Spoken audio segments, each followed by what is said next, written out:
Hello everybody, SlimKirby here. Welcome back to more Let's Play The Legend of Zelda Majora's Mask. Welcome to what I think is the 5th cycle of this playthrough. Yeah, that's right, 5th cycle. In this cycle, I have a few things planned, but I don't really have any major goals in mind. Like, I honestly don't think I can complete the 3rd dungeon in this cycle.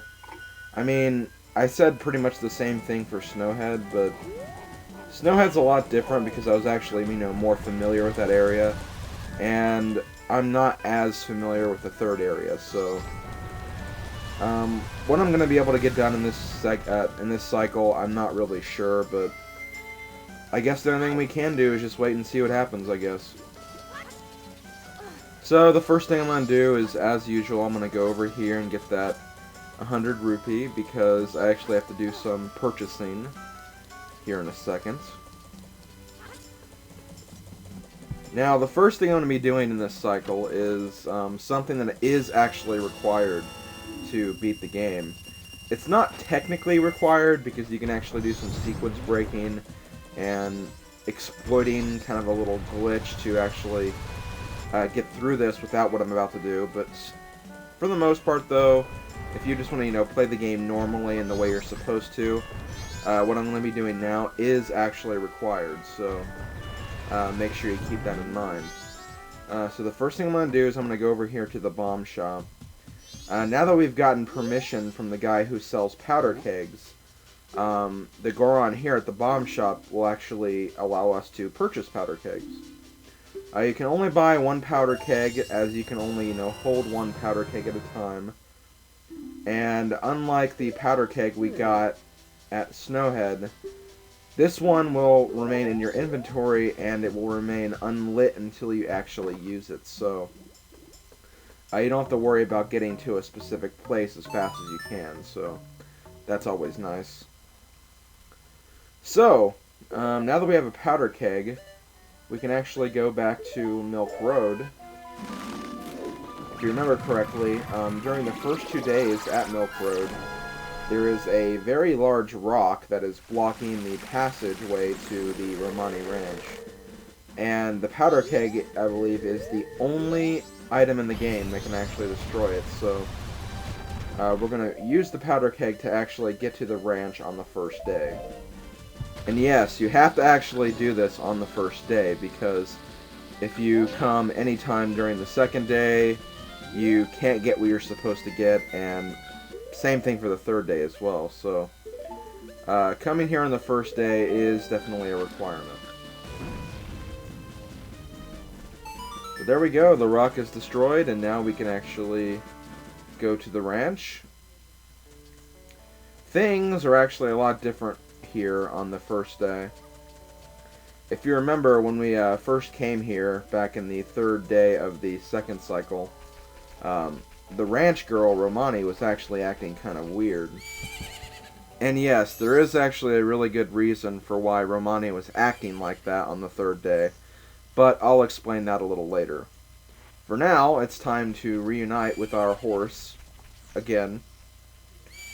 We actually did reunite earlier on, but I couldn't actually get her out of that cage, so let's go over here and talk to Romani. Maybe she will let us get our horse back.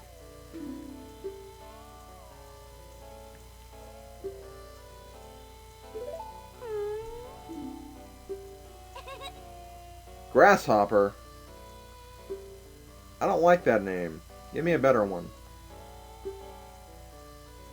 Whatever. She's an ignorant girl. She's probably not gonna listen to what I want. And now, Romani is actually gonna tell us a short little story, so let's open our eyes and our ears and see what she has to tell us about what's going on at the ranch.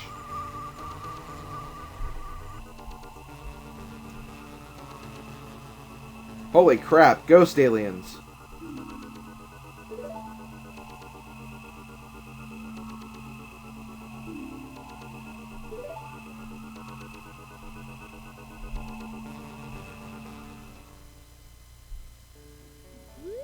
That's it? What a very boring story. But apparently, I guess these ghost aliens every year right before the carnival, they come to Romani Ranch and steal the cows. So I guess we have to stop these ghost aliens from succeeding. So first, she's actually going to give us a little practice session. Basically, she wants us to go around the ranch and pop all 10 of the alien balloons, so that is what we're going to do. No, damn it, I just went back into the stable. Okay. Get out of there, get out of there. Okay, let's do this. As for this minigame, honestly, you really don't have to do anything. Like, as long as you finish before the 2-minute mark, you're fine. There are no actual rewards for playing this, so don't think, like, if you go fast enough you get a piece of heart or anything, because you don't. The only thing that really changes based on your time is really what Romani says after you finished, but it's nothing really that spectacular. She either goes, ooh, that's a nice run, or ooh, it's a new record, but she doesn't actually give you anything worth mentioning, in my opinion. Well, no, not even my opinion. She really doesn't give you anything, so screw her.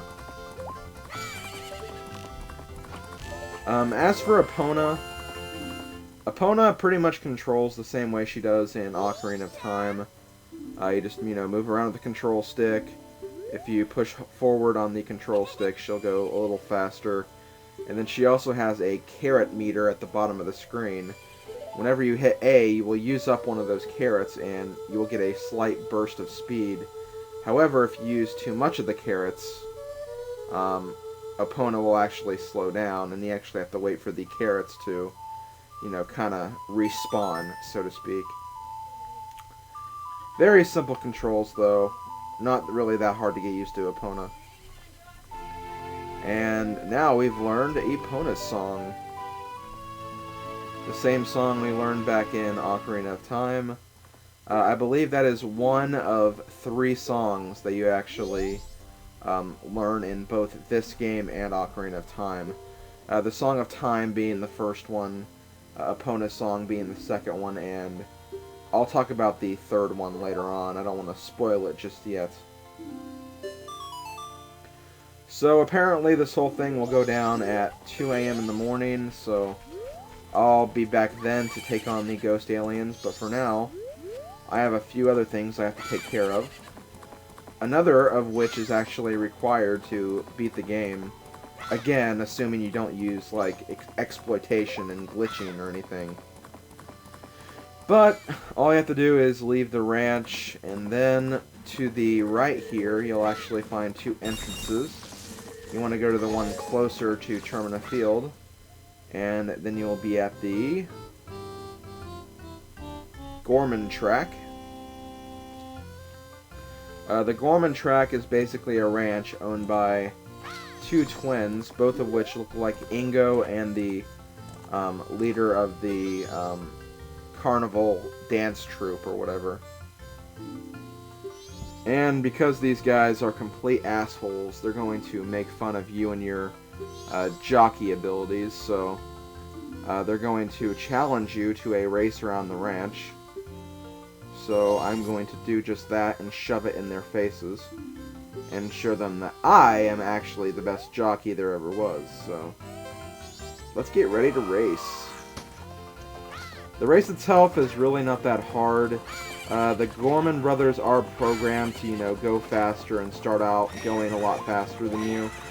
But for the most part, as long as you, stay with them and don't get too far behind and avoid the obstacles very carefully, you will have no problem with this race whatsoever.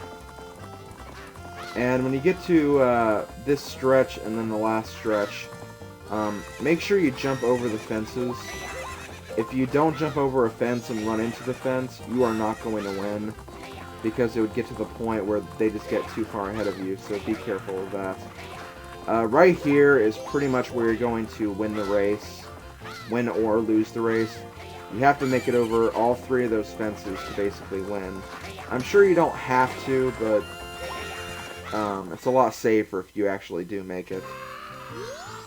But there we go, we beat them, and we're going to get a reward from them.